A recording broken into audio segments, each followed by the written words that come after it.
Hello, everyone. Welcome back to episode 25 of the Big Donch podcast. Today, we'll be talking about the upcoming NBA Finals, the Phillies being terrible, and for the first time on this podcast, some NHL, as well as sports history and much more. Just a reminder to like the Big Donch podcast on Spotify, subscribe to my YouTube, Big Donch, and follow me on TikTok, which is also called Big Donch. It will be greatly appreciated.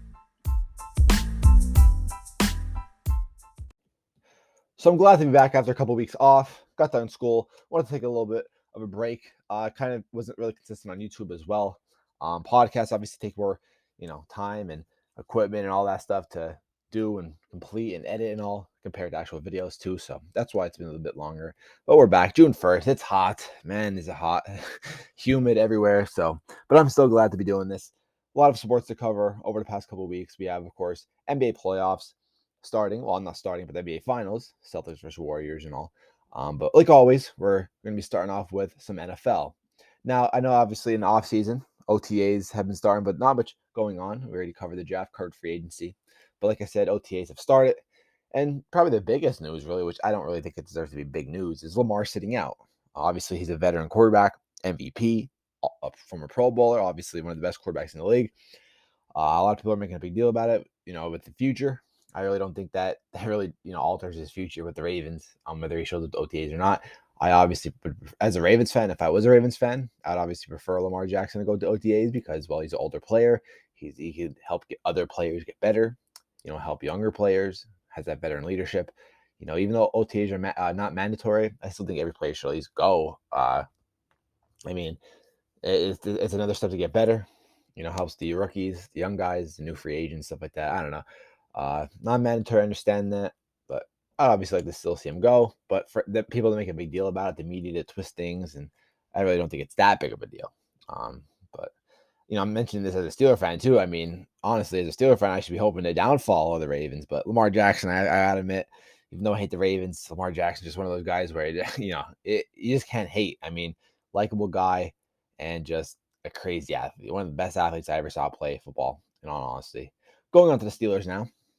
Breaking news actually just happened a couple of minutes ago. Can't even say a couple hours ago, probably in the last hour. Stephon Tuitt retired. And that sucks for me because I absolutely love Stephon Tuitt, a Notre Dame graduate. Loved watching him play at Notre Dame. Goes to Steelers, and from the jump, I said he was underrated. I said he was one of the most underrated Steelers of all time. I still think that's true. A big piece of that defensive line for the Steelers. I think he was just, 1 year away from making the Pro Bowl. Had 11 sacks last year. Sad to see, him retire. I know he had stuff outside of football, his brother passing away. I know obviously I'm not here to judge a player's decision. It just sucks, obviously, for us. I know it sucks for him. I know it was a hard decision. I'm obviously hoping that he's all right. But yeah, definitely sucks to see him retire. What does that mean now for that replacement? We did draft Leo from Texas A&M. Even though he's young, maybe he could turn out to be just like another one of Stephon Tuitt's. But I don't know. Sucks to see him retire. Steeler. I can't say he's Steeler legend, but he's Steeler great. He's so obviously a player that all Steeler fans should know. One of the most underrated Steelers of all time. Moving on, also from the OTAs, we saw Kenny Pickett is number 3 on the QB depth chart. I think that's a great decision. I know it's up in the air who's going to start. I think it should be Mitch, but either way, I think Kenny should be at number 3 right now because he needs to earn a spot. He needs to deserve it. It's not like one of these. The Steelers aren't in a situation where they absolutely need a quarterback ASAP. All right, we need it. We are okay with Mitch. We signed Mitch to be our QB1. He's good enough to be our QB. We didn't need a QB ASAP. We signed Kenny Pickett. I had to give my thoughts on the draft, but hey, I still like Kenny. I'm still going to support him. He is a Steeler, but still deserves to be number 3. Now, obviously, Mason Rudolph being number 2. A lot of people want to see him gone. Mason Rudolph's still one of the best backups in the league. Okay, obviously he's not starter caliber. Obviously, I do not want to see him start games as an actual starter, but he's a good backup. I'd love to see him still be on the Steelers. I think he deserves to go somewhere else, though, also, for his own sake, as a number 2 quarterback. He doesn't deserve to be number 3. Obviously, sitting at number 2, but I think that will obviously change going into the regular season, where it'll be Mitch at 1, Kenny at 2, and Rudolph at 3, and then this will probably be last year. We have Rudolph. He deserves another shot, Rudolph, but it'll probably be for a team that needs like a bridge quarterback, maybe even not, just be on a good team as a backup. He's a very good backup, just not starter caliber, especially for a team like an organization like the Steelers. But can he pick it at 3? I think it's good right now. Needs to work his way, earn his way. It's not like I said, a program that, organization that needs a quarterback right away and needs a star. Like obviously Trevor Lawrence last year, or Justin Fields, or Zach Wilson. Obviously, they were guaranteed to get the start basically as soon as they got drafted. Not so much with Kenny Pickett and the Steelers, so I'm happy with that. Madden just announced that John Madden will be on the cover. I think that's a great decision. I don't understand.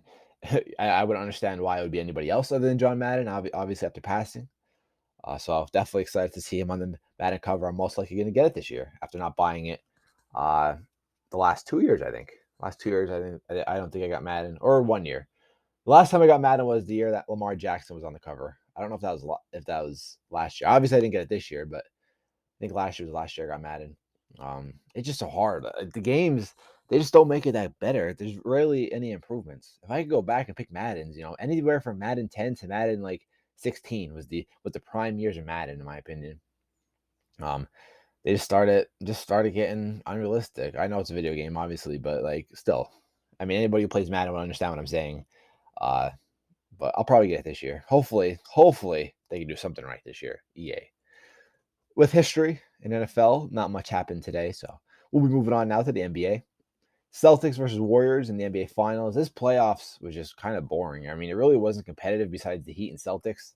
The Warriors played were blowouts. The Mavs and Suns was okay series. That was exciting. But there really was not much exciting series. Sixers obviously lose early, of course. I mean, I don't even care.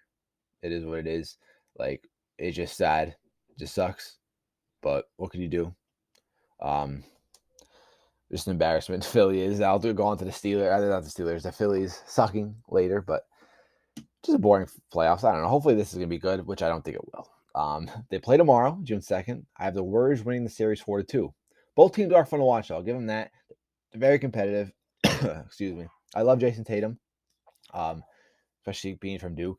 Jaylen Brown's fun to watch. Marcus Smart has a lot of energy. But the Warriors are also fun to watch, too. The Splash Brothers, Draymond Green, one of the best defenders in the league. Jordan Poole, basically came out of nowhere. Andrew Wiggins getting his shot.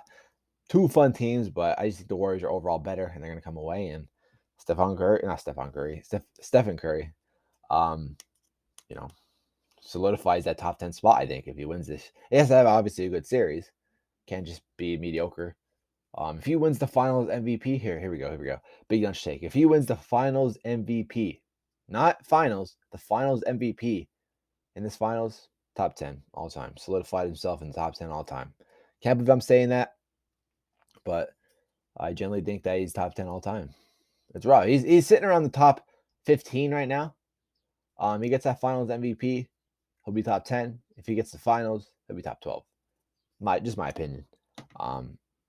Second best point guard of all time, though, still behind Magic Johnson. I don't think he'll ever pass Magic Johnson, but that's just me. Best shooter of all time, 100%. Talking about good shooters, talking about NBA history, 1994, Reggie Miller hits 5 threes in the fourth quarter in the playoffs versus the Knicks. 2013, Grant Hill retires, former Duke player, former Pistons legend, and Orlando Magic legend. Very underrated Grant Hill was, especially early, very good early in his career, but had a long career. Still was very consistent on the Clippers, averaging over 10 points a season. Going on to the MLB now. You know how we do things around here. We move quick. The Phillies suck. Okay, this is something to be quick about. Phillies do suck. Looking at their last couple of games, they just lost yesterday to the Giants in overtime. Lost the game before that to the Giants in overtime. I think they lost the game to the Mets in one of the series in overtime. So looking at the past 5 games, they are on a 5-game losing streak. They can't get the bats going. They really can't. Their defense is terrible. Their pitching is atrocious. We blow leads. We are bad. Looking at our roster right now and the stats. Actually, I look at stats. We're 21-29, third in the NL East. A division that, I mean, it's competitive, but we had a chance. We have a chance to actually be good. The Mets, obviously, at number 1. They're playing the Nationals right now. They're winning 2-0 in the bottom of the 10th. Bottom of the 5th. Our team leaders, of course, Bryce Harper. Can never get mad at him. He's at 303 right now with the batting average. Carl Schwarber, even though he has the worst batting average on the team, he is at 11 home runs leading us. Bryce Harper's leading up with 32 RBIs. OBP, Bryce Harper's at 359. And hits, Bryce Harper also leads. So obviously, Bryce Harper's the team MVP. We knew that going in. He deserves to make the All-Star team this year. Nick Castellanos is probably the second best player on our team right now. He's batting a 262, both 7 home runs. Rhys Hoskins, quiet year from him at 222. Kyle Schwarber, yeah, he has 11 home runs, but like his batting average is terrible, 185. I think he went 0-3 yesterday, striking out. Alex Bohm, okay, he's probably third best player on our team right now. He definitely improves throughout the season, becoming one of my favorite Phillies on the team. Batting right now, a 269 with 3 home runs, but 46 hits. So I think he's third on the team right now with hits, or tied for third after Gene Segura with Gene Segura. Goes Bryce Harper, Castellanos, and then tied with Segura and Bohm. JT Realmuto, still one of the best catchers in the league. He's not having too good of a hitting year. 247, 3 home runs, 39 hits. So actually, he's not too bad. Got to get Rhys Hoskins going. Kyle Schwarber has to get going. I remember he homered first at bat, first game of the year. I'm thinking, this is going to be fun. We win the game, and we're just atrocious after. Camargo, 248. We saw Bryson Stott. He's kind of being as like a failure right now. 123 batting average. Mickey Moniak played two games, 6 plate appearances, 0 hits, 5 strikeouts. That's no fun. Garrett Stubbs, I went to the game, I saw him. He hit a home run, so he's probably our best hitting catcher right now, batting 344. Roman Quinn, mixed feelings, batting 162. Didi Gregorius, 282. So keep looking. Pitching, I mean, Aaron Nola, okay? I like Aaron Nola. Our defense is letting him up bad. Played 10 games this year. His stats don't look as good as he plays, though, trust me. He's well better than his stats. 2-4 record. But definitely a lot better than his stats. Same thing with Zach Eflin. Like, he's okay. I like Zach Eflin. But Aaron Nola right now, 74 strikeouts. He's up there in the whole overall league. Our best ERA is Zach Wheeler with 316. That's not good. We can't be having that. Not bad ERA, but that can be our best. Our holds are Sir Anthony Dominguez with 7 holds. Ranger Suarez, but 4 wins. Never thought I'd see that. He's number 1. But our defense, everything got to get better. I know a lot of problems are with Joe Girardi. But I know he's a problem, but like obviously Kyle Schwarber hitting in the 100th, 185 average. That doesn't help. I mean, when you put him at leadoff too, that doesn't help either. I mean, our leadoff, I really don't know who should be our leadoff. Like, we don't really have speed. Maybe Gene Segura at leadoff. Thinking about some like lineups right now. Gene Segura at lineup. Probably.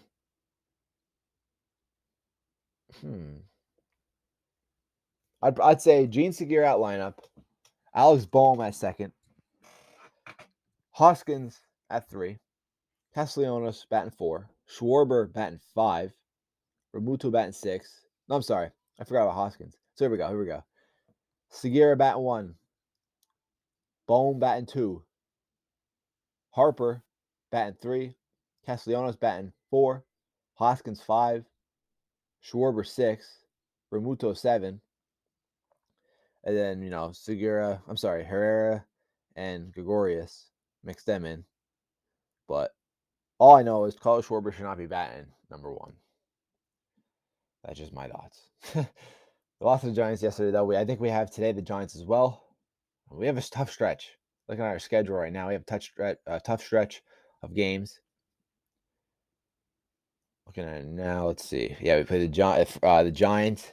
Then we're hosting the Angels. Then we're on the road to Milwaukee, then Arizona, Miami, Washington. So that Miami and Washington series, we're playing Washington 5 times in a row. Jeez. 1, 2, 3, 4, 5. If we can go 3 for 5, Miami, you know what I mean? Like, we got to win those division games. That's all we got to do. I'm looking at the tickets right now for the Rangers game. Low as $6. Jeez. If I was there, I'd definitely go to those games. But then after those division games, we only have 2 games at Texas, then 4 at San Diego, 3 hosting Atlanta, 3 hosting St. Louis. Yeah, not fun. Gotta do better. Gotta do better. I mean, if we could go into the All-Star break with just a little under 500, I'll be happy with that because we obviously had a big second half last year.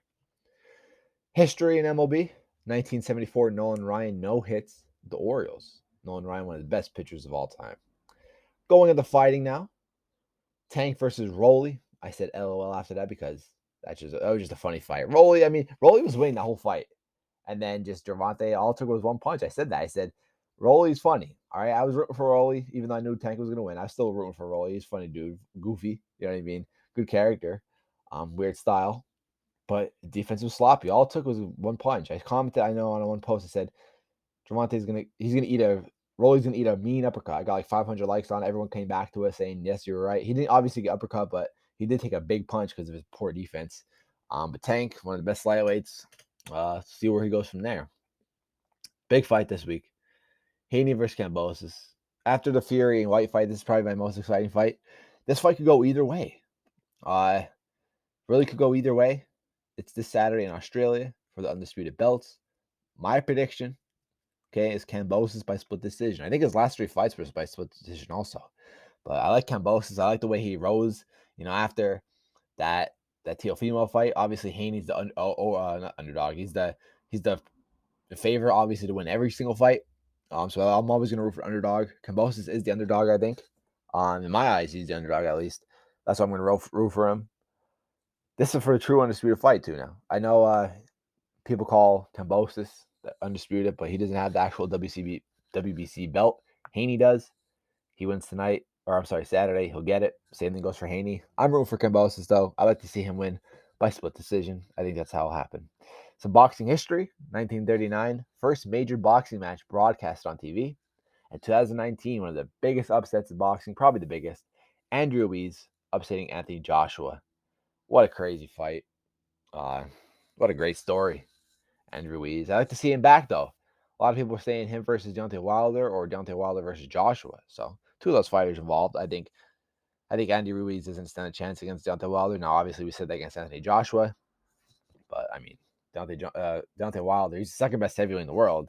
That right hand, or probably the third now after Usyk, but that right hand, no one can get out of the way with that. Same thing with Joshua. I think Wilder beats both Anthony Ruiz and Anthony Joshua. That's just my opinion. Going on to NHL, like I said, first time on this podcast talking about some NHL, but the reason why is I've been reacting to some videos of some game highlights, especially the Oilers. If you want to check out my YouTube, Big Donch, I reacted to basically a lot of the Oilers game highlights. I'm not an Oilers fan. I'm a Penguins fan. Somebody recommended the Oilers versus Flames game to react to, so I was like, sure. And I just continued to react to the Oilers games. Just today, I reacted to the Oilers versus Avalanche. Avalanche ended up winning 8-6 last night. But yeah, I'm going to continue reacting to some Oilers and just hockey playoffs in general. I like to mix it up, though, of course.